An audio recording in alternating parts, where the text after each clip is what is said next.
ও কি করলো, ওই বালতিটা ওই গদিওয়ালা চেয়ারের উপরে ঢালার চেষ্টা করছে, ঢালছে।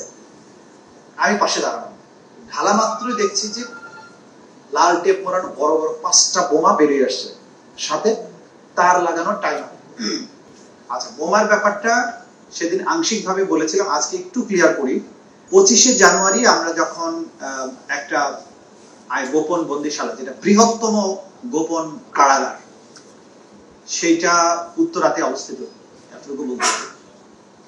তো সেইটাকে যখন আমরা আইডেন্টিফাই করি, এটা এত বড় সেন্টার ছিল যে সেটাকে পুরো জিনিসটা বিভিন্ন জায়গায় উদ্ধার করতে কয়েক সপ্তাহ সময় লেগেছে, এবং এখন পর্যন্ত অনেকটা অনাবিষ্কৃত অংশ আছে এখন। বান্ডেল থাকলে প্রতি সেনমানিতে টাকা বাঁচবে। বিকাশ সেনমানি বান্ডেল কিনে জিতুন প্রতি লেনদেনে। তো আমরা প্রথম কয়েকদিন সেটা ভিজিট করার পরে অনেক কিছু প্রথমে তো বুঝতে পারিনি। আচ্ছা, কিছুটা আচ্ছা, ধরেন যে আমাদের যারা ভিকটিম, যারা বন্দী ছিলেন সেখানে, গুম হয়ে যারা ছিলেন বছরের পর বছর, তারা 8 বছর যারা ছিলেন, সে ফর এক্সাম্পল, তো তাকে যখন মুক্ত করা হয় 5ই আগস্টের পরে, তিনি অথবা বিভিন্ন সময় যত গুমের শিকার যারা বেরিয়ে আসেন আগে, সেখানে 1 বছর ছিলেন, 6 মাস ছিলেন, 3 মাস ছিলেন, তারা যারা বেরিয়ে আসেন, তাদের যে সমস্ত স্টেটমেন্ট, এগুলো কিন্তু আমাদের কাছে আছে। গুম কমিশনের কাছেও তারা এসে তাদের বক্তব্যগুলো কিন্তু বলেন। তাদের বক্তব্য থেকে আমরা প্রথমত তাদের স্মৃতির থেকে একটা ম্যাপ আঁকি আমরা। বলা হতো যে সবাইকে ইনভেরিয়েবলি সবাইকে কিন্তু হাত পা বেঁধে রাখতো এবং চোখ বেঁধে রাখতো অল দ্য টাইম।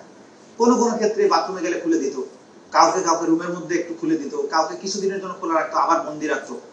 এই যে প্রক্রিয়াটা, এর মধ্যে যদি 8 বছর থাকে, কখনো কখনো তো কিছু না কিছু সে দেখে।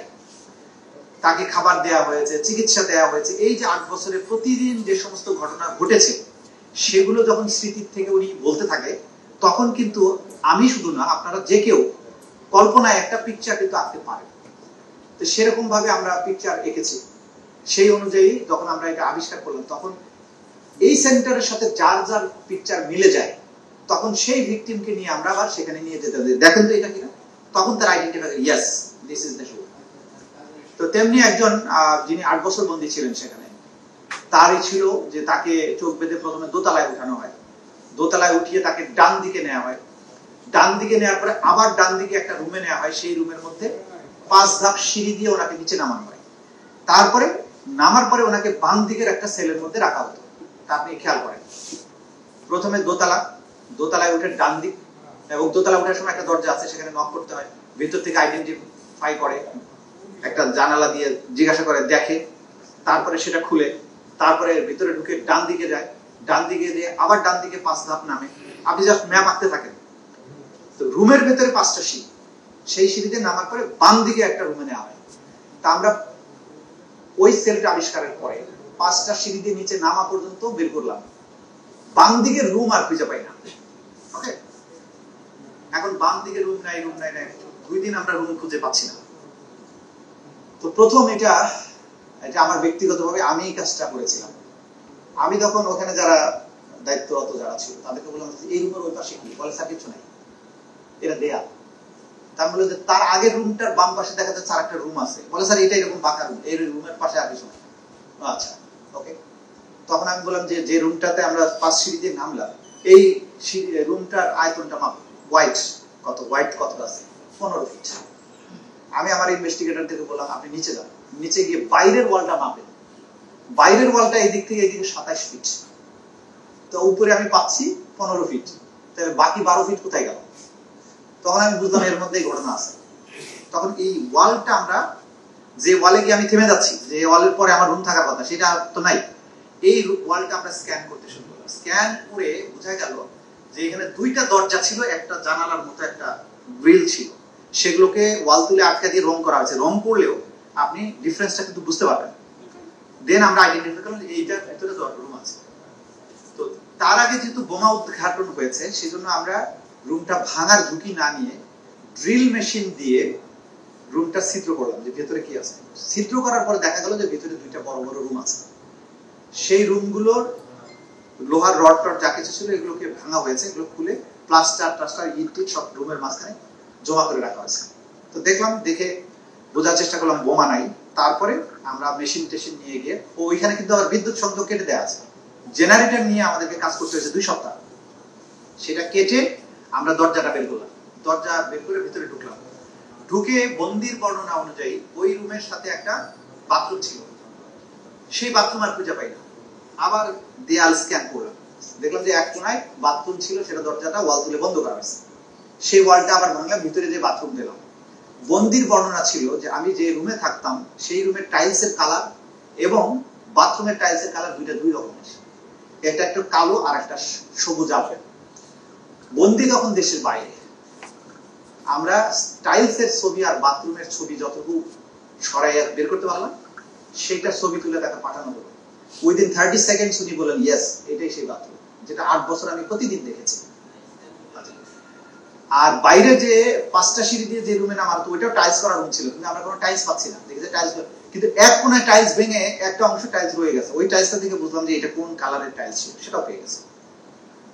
এখন এই যে কাজটা করছি আমরা, এখন এই পুরো জিনিসটা কিন্তু আমরা ডকুমেন্টেড করেছি, যে আমরা কিভাবে ঢুকছি, প্রথমে ওয়ালটা কেমন পেলাম, তারপরে ড্রিল করলাম, তারপরে দেয়াল ভাঙলাম, ভিতরে গিয়ে কি পেলাম, this and that, everything is documented.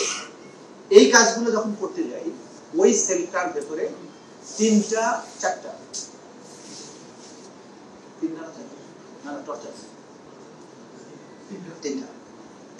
Dedicated torture room পাওয়া গেল। সেই টর্চার রুম গুলাতে সাউন্ড প্রুফ করা, ছাদে সাউন্ড প্রুফ করা, চারিদিকে সাউন্ড প্রুফ করা। এর ভেতরে অজস্র টর্চারের ম্যাটেরিয়াল আছে, কিন্তু তারা যেটা করেছিল, এই রুমগুলোর ভেতরে গার্বেজ, ময়লা আবর্জনা, ভাঙাচোরা চেয়ার, ফার্নিচার, কাপড়, নোংরা জিনিস, এগুলো দিয়ে ডাম্প করে রাখছে রুমের ভিতরে, যে ঢুকে আপনি ঢুকতে পারবেন না। এইটা আমরা ক্রমান্বয়ে ক্লিন করতে থাকলাম। ক্লিন করে অনেক ভারী যেগুলো ফার্নিচার, এগুলোকে সরাই ফেললাম। নিচে কাপড় চোপড়, ময়লা আবর্জনা, ছোটখাটো লাঠি, তারপরে যে ছাদে ঝুলানোর জন্য যে কপি কল ছিল সেগুলো, এগুলো ভাঙা অংশ, কিছু কিছু এগুলো পাওয়া গেল। দেয়াল থেকে সাউন্ড প্রুফিং এর ম্যাটেরিয়াল গুলো ভেঙে ফেলছে, সেই যে শোলা টোলা যেগুলো দেয়, এগুলো কিছু অংশ আছে, কিছু নাই। এগুলো সরিয়ে সরিয়ে আমাদের ইনভেস্টিগেশনরা দেখার চেষ্টা করছিলেন যে এটা কি আছে। তো প্রথম দিন 2 দিন আমরা কিছু পাইনি। থার্ড ডেতে আমি বললাম যে একটু মেটিকুলাসলি দেখো, একটা একটা করে কাপড় চোপড়, যে সমস্ত মেডিসিন, তুলা, সার্জিক্যাল টেপ, এগুলো পাওয়া যাচ্ছে। তা আমরা একটা বালতি পেলাম, সবুজ রঙের, নীল রঙের বালতিটা দেখে আমি বললাম যে এর মধ্যে কিছু থাকতে পারে। দেখো বালতির মধ্যে কিছু তুলা, কিছু গজ, ব্যান্ডেজ, খুব ধুলাবালি পরা নোংরা, এটা রাখা। আমি বললাম যে এর মধ্যে কিছু থাকতে পারে, বালতিটা সরাও। বালতিটা সরাই হচ্ছে আমাদের ওয়ান অফ দ্য প্রসিকিউটরস, সাহস বেশি আর কি। তো ফ্লোরের মধ্যে ভাঙা চেয়ারের, এই যেরকম চেয়ারের নিচে যে গদিটা থাকে না, ফোমওয়ালা চেয়ার, চেয়ারটা ভেঙে ফেললে শুধু গদিটা ফ্লোরের মধ্যে পড়া। ও কি করলো, ওই বালতিটা ওই গদিওয়ালা চেয়ারের উপরে ঢালার চেষ্টা করছে, ঢালছে। আমি পাশে দাঁড়ানো, ঢালা মাত্রই দেখছি যে লাল টেপ মোড়ানো বড় বড় 5টা বোমা বেরিয়ে আসছে, সাথে তার লাগানো টাইমার। ঠিক আছে, দেখা মাত্র আমি সাথে সাথে বলছি স্টপ, কোনো নড়াচড়া করবে না, আস্তে করে এটা রেখে বেরো। এখানে আরো কিছু ঘটনা আছে যেগুলো সব কথা হয়তো আপনাদের বলবো না। তো বেরিয়ে আসলাম, এই যে বেরিয়ে এসে আমরা যারা দায়িত্বে ছিল, তারা বিভিন্ন বাহিনীর সদস্য, তাদেরকে বললাম যে এখানে বোমা আসলো কিভাবে। বলে স্যার আমরা জানি না। তা আপনাদের কি আরো ছিল, আপনারা যখন প্রথম দেখার পরে তো আপনারাই রেখেছেন। স্যার আমরা জানি না। এনিওয়ে আমরা সেদিনের মতো 25শে জানুয়ারি এটা বন্ধ করে বেরিয়ে আসলাম। 26শে জানুয়ারি বা 25শে জানুয়ারি আমরা বোম ডিসপোজাল ইউনিটকে খবর দিলাম। তারা 27শে জানুয়ারি তাদের পুরো ইউনিট নিয়ে সেখানে বোম ডিসপোজালের জন্য গেলেন। যাওয়ার পরে তাদের সেই বোম ডিসপোজাল ইউনিটের সেই সমস্ত ম্যাটেরিয়ালস নিয়ে, হেলমেট, তারপরে বুলেট প্রুফ জ্যাকেট ট্যাকেট, এগুলো নিয়ে ওনারা ওই বোমা 5টা বোমা একসাথে লাগিয়ে একটা টাইমারের সাথে সংযুক্ত করা ছিল। তো সেটাকে বের করে নিয়ে আসলেন। নিয়ে এসে বাইরে এনে ওয়ান আফটার অ্যানাদার ওটাকে প্রথমে বিচ্ছিন্ন করলেন, করে একটা একটা করে বিস্ফোরণ ঘটালেন। সেটা পুরোটা ডকুমেন্টেড করা, সেটার জন্য জিডি করা আছে, এবং বোমাগুলোর আলামত সিজ করে সেগুলো ফরেনসিক করা হয়েছে। যা যা আইনগত প্রক্রিয়া করা সেগুলো করা হয়েছে। আমরা জিজ্ঞাসা করলাম যে এই যে বোমাটা ছিল, এটার পাওয়ার কেমন। তো ওনারা বললেন যে একসাথে যেহেতু ছিল, এটা যদি একসাথে এক্সপ্লোডেড হতো তাহলে পুরো বিল্ডিংটা উড়ে যেত। আমাদের প্রসিকিউটররা খুবই ট্রমাটাইজড হয়েছেন। যাই হোক, আমি বললাম না, কিছু ভয় পাওয়ার কিছু না, ফুটে নাই তো, আমাদের তো কিছু হয়নি। এনিওয়ে আমরা কেন বলি না, তার কয়েকদিন পরেই ডক্টর ইউনূসের ওই আয়নাঘর ভিজিটে যাওয়ার কথা। এখন এই বোমার কাহিনী যদি আমরা বলি, তো ওরা নিরাপত্তার অজুহাত দেখিয়ে ওনাকে আর এখানে নিবে না। কিন্তু ওই সেন্টার ভিজিট করানোটা অসম্ভব গুরুত্বপূর্ণ ছিল। আমরা চেপে গেলাম, ওদেরকে বললাম বোম ডিসপোজাল হয়েছে, থাক এ পর্যন্ত থাক। এরপরে যেটা ছিল ওই জায়গায় আরেকটা, ওই বিল্ডিং এর বাকি অংশে একটা অস্ত্রাগার ছিল।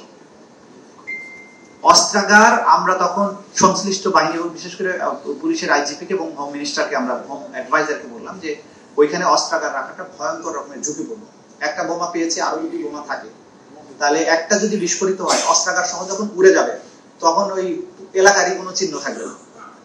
আপনি দ্রুত অস্ত্রাগার এখান থেকে শিফট করার ব্যবস্থা করেন।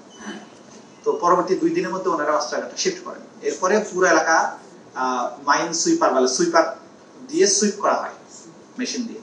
করার পরে যখন নিরাপদ করা হয় তারপরে প্রধান উপদেষ্টা সফরে যান।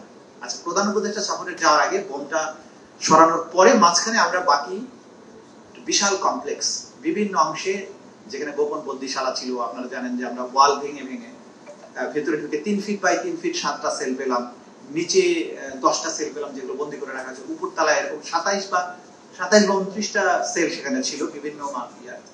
এবং এখনো আমাদের জানা মতে একটা অংশ অনাবিষ্কৃত আছে, যেটা আমরা খোঁজার চেষ্টা করছি, সেখানে অনেক কিছু এখনো আছে বলে আমরা জানতে পেরেছি। এখন ধরেন এই যে একটা গোপন বন্দিশালা, এর সাথে কয়েক হাজার বন্দির সম্পর্ক আছে। তারা বিভিন্ন সময় এই বন্দিশালায় গিয়েছিলেন, নির্যাতিত হয়েছেন, অনেকে ফিরে এসেছেন, অনেকে কোনোদিন ফিরে আসেননি, আসবেন না। এই যে কাহিনীটা আপনি ধরেন প্রায় মোর দেন 900 প্লাস ভিকটিম ওই সেন্টারের সাথে সম্পৃক্ত ছিল। এখন আমাকে এই মামলার যদি তদন্ত করতে হয়, আপনি হিসাব করেন কতদিন সময় লাগে। এই কাজগুলো আমরা করেছি। এটা ছিল বোমের পিছনের ইতিহাস। আমরা একটা হাইলাইট করি নাই, কারণ আমরা যদি এইগুলোকে হাইলাইট করি তাহলে তদন্ত কার্য বিঘ্নিত হবে, অনেকটা বলবে আমরা আতঙ্কিত হয়ে গেছি, আবার বাহিনীগুলোর উপরে আদারওয়াইজ প্রেশার না পড়ুক। আমরা দেশকে তো স্টেবল রাখাও আমাদের কাজ, সে কারণে আমরা যা করার আইনগতভাবে সেটা করেছি। আমরা কোনো তদন্ত কাজ থেমে থাকিনি, ভয়ভীতিও হয়নি, আমরা আমাদের মতো কাজ করেছি। এগুলো যেহেতু সোশ্যাল মিডিয়াতে পাবলিশ করলে বা আপনাদেরকে দিলে এইটার লোকেশন, এইটার অবস্থান সবকিছু প্রকাশিত হয়ে গেলে এটার নিরাপত্তা, ক্রাইম সিনের নিরাপত্তা, এগুলো বিঘ্নিত হওয়ার আশঙ্কা আছে। সেই কারণে আমরা এটা পাবলিক করছি, জাস্ট আপনাদেরকে জানিয়ে রাখবো।